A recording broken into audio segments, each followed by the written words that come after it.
Hello, this is Reverend Don Lewis coming to you from beautiful Florida. And today our question comes to us from Angeline De Villiers. And Angeline writes from South Africa with this question: what do I think of the idea of demons and working with their energies? And she asks this because she is on a pagan list where they are talking about this. Angeline goes on to say that she does not believe in demons and therefore cannot talk to them, meaning, I assume, the people on the list. And she is asking my opinion. And as with so many other questions, we have to begin by saying that it really depends on how you're using the word. And there's more than one use of the word. And so what those people are talking about would vary depending on how they're using this word. However, I would say that at least 90, if not more like 95%, or even higher, of people who are using the word demon mean it in a particular way. And it's the way that Hollywood, that Ed and Lorraine Warren, Linda Blair, and D&D and horror films are using the word. Big, scary entities with tails and wings and horns who love to cause bad things to happen and give people bad ideas and blah, blah, blah. And if you want to know what I think of that, I think it's nonsense. And it has no place at all in my understanding of the world. I think that it's often an excuse for not wanting to deal with certain things, a lazy way of explaining why things are not always pleasant in the world. And I think that it just is not a credible idea in my view. Now, that's not to say that people don't have some experiences, but what I've seen when people claim that they've dealt with a demon usually is actually more like a poltergeist. A poltergeist is not an entity. It's an effect of ungrounded energy. And for a while there's a fashion for television shows of paranormal people who almost invariably discovered a demon in the basement.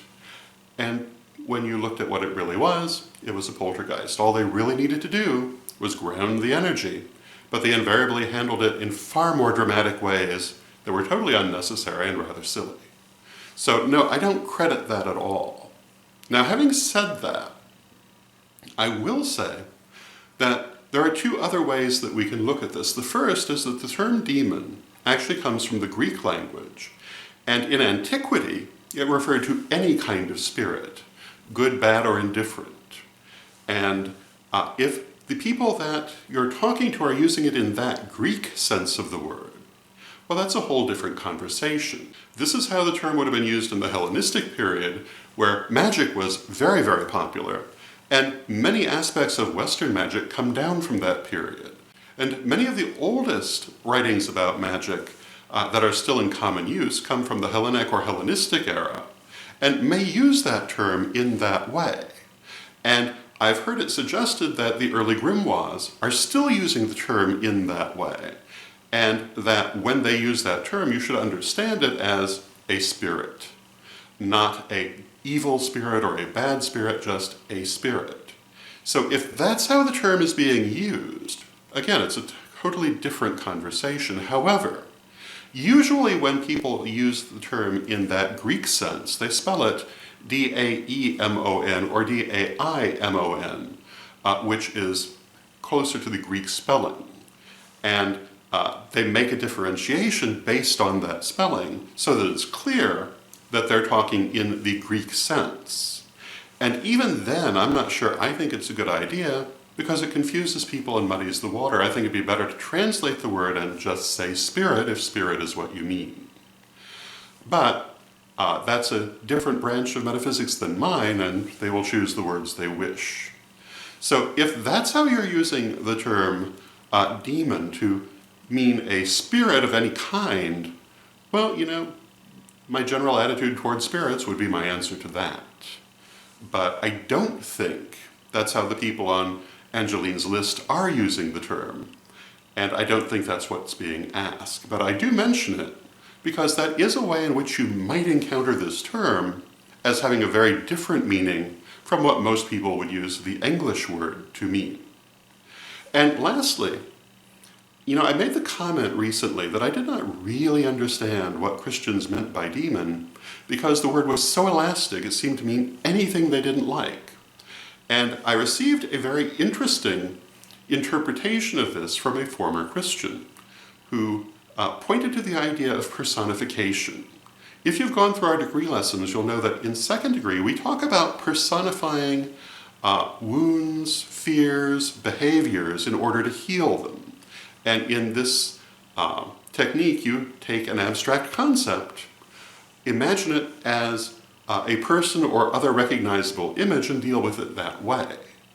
It's not unlike evoking the stone spirit in first degree, for example, where you may see it in a more or less human way, but that really is not the way that it would be, but it's so that you can communicate with it.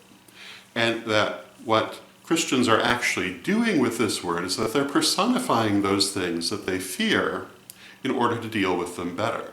And, that would be a very sophisticated way of doing things. And it may, in fact, be part of what they're doing, but I don't think it's anything in their consciousness. I could be wrong. If you happen to be a Christian, I would be happy to hear your opinion, but those Christians I have talked to seem to have the Hollywood image in mind, not anything as sophisticated as personified healing. So, to sum up, if we're talking about the Hollywood, Linda Blair, Ed and Lorraine Warren idea of demons, I think it's crap, pure and simple. If we're talking about the Hellenistic Greek use of the word for spirit, well, it's a spirit. No different from anything else. And if we're talking about personified healing, it's a very sophisticated technique, very valuable, very useful. It would never have occurred to me to think that Christians were using the term demon in that way, however, because I've never encountered one who seemed to be doing so. But if that is the technique they're actually using, that makes a little more sense to me. And personification can be a very valuable tool in spiritual healing.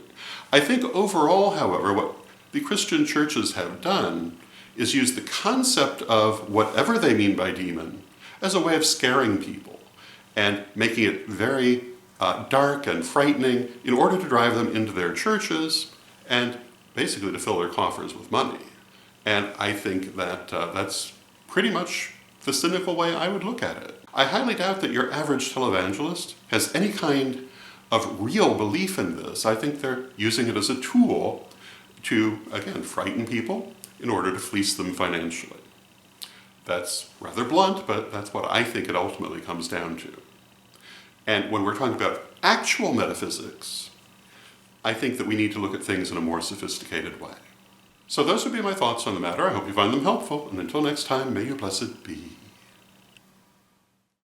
Ceremonial Magic. Ceremonial magic, or ceremonialism, is a magical tradition derived from Hermeticism and alchemical thought. It is followed by both pagans and Judeo-Christians. The ceremonial tradition has much in common with Wicca in its practices, but it also reflects much difference. Ceremonialism tends to be very precise and dogmatic, with a strong emphasis on the use of particular words, actions, and tools. Ceremonial magicians tend to see magic as compelling outside forces to act in their interest, whereas Wiccans tend to access their own powers or the ambient energies around them. The two groups are closely related and have often interacted. Many Wiccans have also been ceremonials, and vice versa. For this reason, you will find many ceremonial elements in modern Wicca.